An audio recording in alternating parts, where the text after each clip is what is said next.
When people ask, which striker should I take to 4-star? Before I answer, I often ask, do you have Matt Hardy? And if the answer is yes, I have Matt Hardy, there's two guys. One is Baron Corbin, the other is this guy, Jim the Anvil Neidhart. Watching him here with Matt Hardy and George the Animal Steele. Green, green, black. It's the black non-finisher. But more often than not, that third move doesn't really make a difference with Anvil. It's the two greens that are the key moves. With Steele, you load them first turn. That move changes purple gems into black. And with Matt Hardy, this second green move creates multiplied gems that are ×4. That was a nice setup where you could change blacks and greens into multiplied gems and get a cascade to reload all the moves.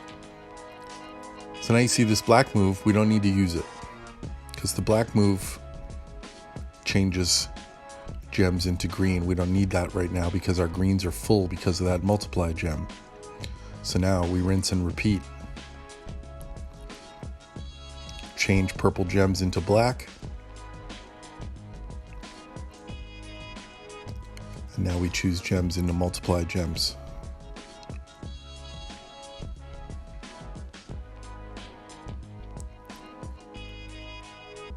Making a nice little cascade, and that's going to be enough to finish off Showboat Bobby Roode. Some debate as to whether to use the multiplied gem move first and then change gems into black because you know that it's purples that are changing into black. Let's see again. This is still Steele and Matt Hardy. This time it's against Jinder Mahal. And instead of using that black move, we're going to use the red move. Red move changes random gems into green. That other black move changed purple gems into green. And here's why using that black move maybe isn't the wisest. It's because your other green move changes purple gems. So if you use the black random purples into green to recharge your green, you're not going to have any purple gems left on the board when it's time to use those green moves. So green, green, red, not a bad way to go, even though you're creating black gems into a void. The black gems are worth a ton. So this time we're putting our multi-gems out first. You can see that area in the bottom with a lot of blacks and purples. That's what you're looking for, because the green move changes purple gems into black.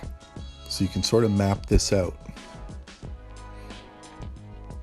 Now 6 purple gems are going into black. This isn't a choose, it's random, which is why you can never be 100% sure.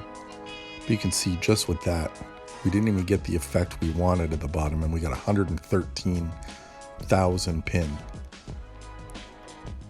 So you don't have Matt Hardy. Same setup, but this time with George the Animal Steele and Sin Cara.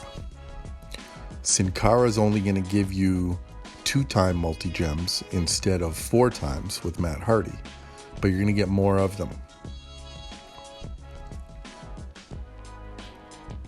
So we're getting 7 2x multi-gems here. Again, looking at purples and black areas. Choosing our multi-gems first, and then we're going to change 6 purples into black. So that's all the purples. So that's a pretty easy one. We know all those purples are going into black. So even without Matt Hardy, there's a 94K pin. It was a nice board. So he's a little board dependent, but that's a pretty good example. Now we're not using a multi-gem trainer here at all. This is going to be George Steele and Titus O'Neil. Titus is going to just change every purple gem on the board into black. This is very board dependent. You're going to get a ton of purple gems into black, but there need to be purple gems on the board in order to use it. One thing I could suggest against some high value guys is not using George the Animal Steele, especially if you have Triple H DX as a coach. At 9K, he generates an extra green gem on a match. So you could run any combination of Matt Hardy and Titus, Sin Cara and Titus, because Titus is going to change all those gems into black, and you see it blows up the board. 103K. So Anvil, best with Matt Hardy, thanks Shadowdale for the footage, but still usable though board dependent without Matt. Beware.